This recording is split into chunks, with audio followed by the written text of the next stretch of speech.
വാദിയെ പ്രതിയാക്കിയ ഒരു സംഭവത്തിലേക്കാണ്. ഇരുചക്ര വാഹന അപകടത്തിൽ ഗുരുതരമായി പരിക്കേറ്റയാളെ ഗൂഢാലോചനയിലൂടെ പ്രതിയാക്കിയെന്ന് പരാതി. ഇടുക്കി കരിമ്പൻ സ്വദേശി എബിൻ ധർമ്മരാജിനെതിരെ എഫ്ഐആറിൽ രേഖപ്പെടുത്തിയിരിക്കുന്ന വിവരങ്ങൾ വിപരീതമായി കട്ടപ്പന പോലീസ് കോടതിയിൽ സമർപ്പിച്ച റിപ്പോർട്ടിലെന്നാണ് ആരോപണം. സംഭവത്തിൽ ഡിജിപിക്ക് ഉൾപ്പെടെ എബിൻ പരാതി നൽകി.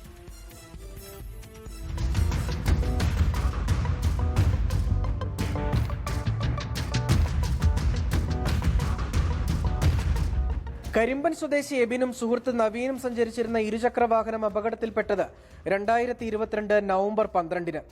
എബിൻ 18 ദിവസം അബോധാവസ്ഥയിൽ വെന്റിലേറ്ററിൽ, നവീനും പരിക്കേറ്റിരുന്നു. ചികിത്സകൾക്ക് ശേഷം ജീവൻ തിരിച്ചു കിട്ടിയെങ്കിലും എബിന്റെ ഒരു കൈയുടെ ചലനശേഷി നഷ്ടപ്പെട്ടു. കട്ടപ്പന പോലീസിന്റെ എഫ്ഐആറിൽ എബിന്റെ ബൈക്കുമായി കൂട്ടിയിടിച്ചത് ജിബിൻ എന്നയാൾ ഓടിച്ച സ്കൂട്ടറാണ്. കാൽവരി മൗണ്ട് CMI ആശ്രമത്തിലെ ജീവനക്കാരനായിരുന്ന ജിബിനൊപ്പം അലന്റ് എന്നയാളും സ്കൂട്ടറിലുണ്ടായിരുന്നു. എന്നാൽ കട്ടപ്പന ജുഡീഷ്യൽ 1ാം ക്ലാസ് മജിസ്ട്രേറ്റ് കോടതിയിൽ പോലീസ് സമർപ്പിച്ച റിപ്പോർട്ടിൽ ജിബിന് പകരം ജൂബിൾ എന്നാക്കിയെന്നാണ് പരാതി. അതായത് ഒരു വളവ് ഇങ്ങനെ തിരിയുമ്പോൾ, ചെറിയ വളവേ ഉള്ളൂ, ഒരു സ്ലോപ്പിലുള്ള വളവ് തിരിയുമ്പോൾ അമിത വേഗത്തിൽ വന്ന ഒരു സ്കൂട്ടി എന്നെ വന്ന് ഇടിക്കുകയാണ് ചെയ്തത്. വന്ന് ഇടിക്കുന്ന അത്ര ഓർമ്മയുണ്ടാകും. അത് കഴിഞ്ഞിട്ടുള്ളത് എൻ്റെ ബോധം നഷ്ടമായി. ഞാൻ അപകടം ഉണ്ടാക്കിയെന്നായിട്ടാണ് പരാതി.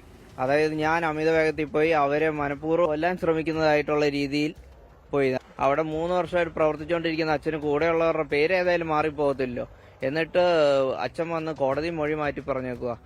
കോടതി വന്ന് പറഞ്ഞേക്കുക ജിബിൻ എന്നുള്ള ആൾ അന്ന് അവിടെ ഇല്ലായിരുന്നു, ജൂബിളായിരുന്നു.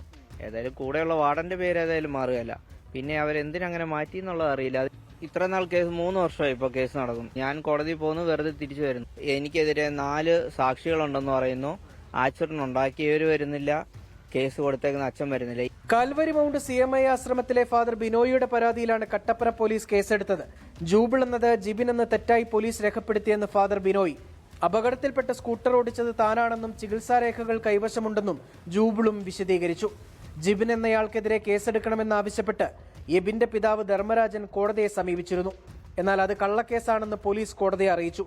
കേസിൽ പുനരന്വേഷണം വേണമെന്നാവശ്യപ്പെട്ട് DGP, ഇടുക്കി SP, മനുഷ്യാവകാശ കമ്മീഷൻ, പോലീസ് കംപ്ലയിന്റ് അതോറിറ്റി എന്നിവിടങ്ങളിൽ എബിൻ പരാതി നൽകി. 24 ഇടുക്കി. ലോകത്തെവിടെയായാലും ഏത് സമയത്തും 24 വാർത്തകളും ഓഗ്മെന്റഡ് റിയാലിറ്റി പാക്കേജുകളും എക്സ്പ്ലെയിനറുകളും വിശദമായി കാണാൻ ഞങ്ങളുടെ YouTube ചാനൽ നിങ്ങൾക്ക് സബ്സ്ക്രൈബ് ചെയ്യാം.